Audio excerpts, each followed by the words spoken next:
ஜெய் சாய்ராம், ஜெய் சாய்ராம். பிரசாந்தி நிலையம் ரயில் நிலையம் முன்பாக மிக சிறந்த முறையிலே ஏற்பாடு. பகவானுடைய பிரசாதம் அன்பாக உபசரிக்கிறாங்க. ஸோ அப்படி ஒரு பகவானுடைய பிரசாதத்தை சாப்பிட்டுட்டு தான் இந்த பதிவு. ஸோ அப்படி ஒரு அன்னதான பிரபுவே அப்படின்னு சொல்லுவாங்க. ஸோ அப்படி சத்ய சாய்பாபா வந்து அன்னதான பிரியர், அன்னதான பிரபு.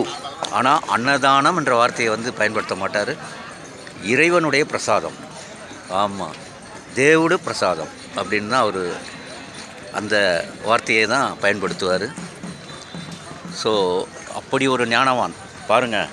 அந்த உபசரிப்பிலையும் உபசரிப்புலேயும் எப்படி வந்து அதில் ஆழ்ந்து சிந்திச்சிருக்கார் பாருங்கள். அதனால் இறைவனுடைய பிரசாதம். அதனால் இன்றைக்கி அடியேன் வந்து அவருடைய 100வது பிறந்த நாள் அவருடைய பிரசாதத்தை, அதுவும் அதிகாலை வேலையில் ட்ரெயினில் பசியோடு வந்திருக்கிற அப்படி ஒரு அன்னதான பிரசாதம் இங்கே அவருக்கு அடியேன் டிகேஎஸ்க்கு அவருடைய பிளெஸ்ஸிங்னால் கிடச்சிது. பிளெஸ்ஸிங்னால் நேரடியாக இங்கே வந்து அவருடைய பிரசாதத்தை வந்து வாங்கி சாப்பிட்றதுன்னு அவர் ஆசீர்வாதம் இருந்தால் தான் இல்லையா, தேவனுடைய ஆசீர்வாதம் இருந்தால் தான் தேவனுடைய பிரசாதம் கிடைக்கும். அப்படி அடியேனுக்கு இன்றைக்கி வழங்கியிருக்கிறாங்க. ஸோ மிக பிரமாதமான பெரிய வெளிப்புற தோற்றம்.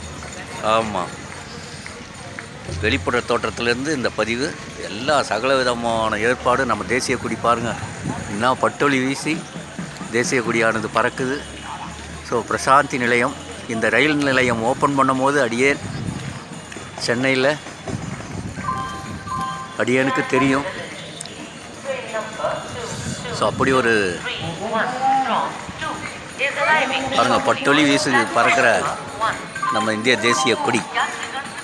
பிரசாந்தி நிலையம் முன்பு, ஸ்ரீ சத்யசாய் பிரசாந்தி நிலையம் ரயில் நிலையம் முன்பு அன்னதானம் ஏற்பாடு பண்ணியிருக்காங்க பாருங்கள். பின்னாடிலாம் அன்னதானம்.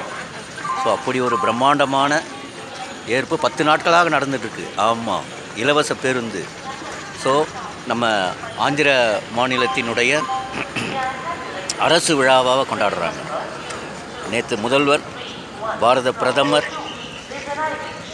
அவர் கட்டின ஸ்டேடியத்தில், அப்படி ஒரு பிரம்மாண்டமான ஸ்டேடியம் புட்டபர்தியில் அவர் கட்டின ஸ்டேடியத்தில் நம்ம மதிப்புமிக்க உலக புகழ்பெற்ற பாரத பிரதமர் மற்றும் நம்ம ஆந்திர மாநிலத்தினுடைய முதல்வர், அப்புறமா விளையாட்டினுடைய பாரத ரத்னா பட்டம் பெற்ற சச்சின் டெண்டுல்கர், அதே மாதிரி உலக புகழ் வாழ்ந்த உலக பேரழகி என்ற பட்டம் பெற்ற திருமதி ஐஸ்வர்யா பச்சன் அவர்கள் சகோதரி.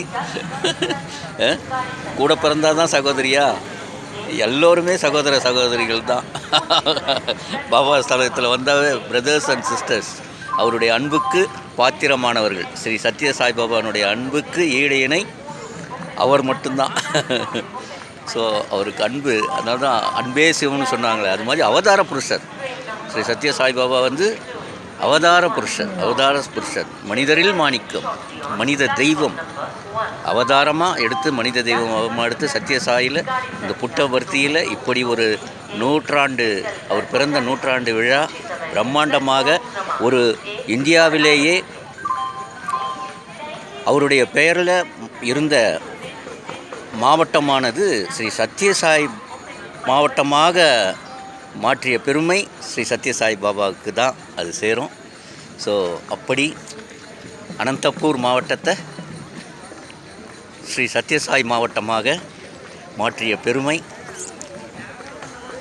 ஸோ அந்த மாவட்டமாக சத்யசாய் பாபாவினுடைய பெயரிலே மாற்றப்பட்ட, அதற்கு ஸ்டெப் எடுத்த அனைத்து அன்பு நெஞ்சங்களுக்கும் இந்த அவருடைய 100வது பிறந்த நாளின் பொழுது அடியேன் டிகேஎஸும் ஆந்திர மக்கள் சார்பாகவும் இந்திய மக்கள் சார்பாகவும் டிகேஎஸ் சார்பாகவும் அவர்களுக்கு நெஞ்சார்ந்த நன்றியை இந்த சமயத்தில், அவருடைய 100வது பிறந்த நாள் கொண்டாட்ட சமயத்தில் அவர் பெயரில் மாவட்டத்தை ஏற்பாடு செய்த அனைத்து அன்பு நெஞ்சங்களுக்கும் இந்த தருணத்திலே டிகேஎஸ் எனது ஆழ் மனசிலிருந்து அவர்களுக்கு கோடான கோடி நன்றிகளை தெரிவித்துக் கொள்கிறேன். ஸோ யாம் பெற்ற இன்பம் பெருக வையகம், பெருக வையகம். ஸோ பாபா ரிசீவ் பண்ணார் டிகேஎஸை. பாருங்கள், உத்தரவு வந்துடுத்து. அடுத்த ஸ்டேஜுக்கு உள்ளார பிரசாந்தி நிலையம், பஸ்ஸு, இலவச பேருந்து அனைத்துமே இங்கே இலவசமாக சர்வீஸு. ஸோ அப்படிப்பட்ட ஒரு வாய்ப்பு டிகேஎஸ்க்கு கிடச்சிருக்கு. யாம் பெற்ற இன்பம் பெருகை வையகம். இந்த பதிவின் மூலமாக நீங்களும் உங்களுக்கும் அது போய் சேரும். ஏன்னா உதட்டிலிருந்து பேசுபவன் அல்ல டிகேஎஸ், ஆழ் மனசிலிருந்து பேசக்கூடியவன். யாம் பெற்ற இன்பம் பெருகை வையகம், பெருகை வையகம். சிவாய நம, சிவாய நம. ஜெய் சாய்ராம், ஜெய் சாய்ராம்.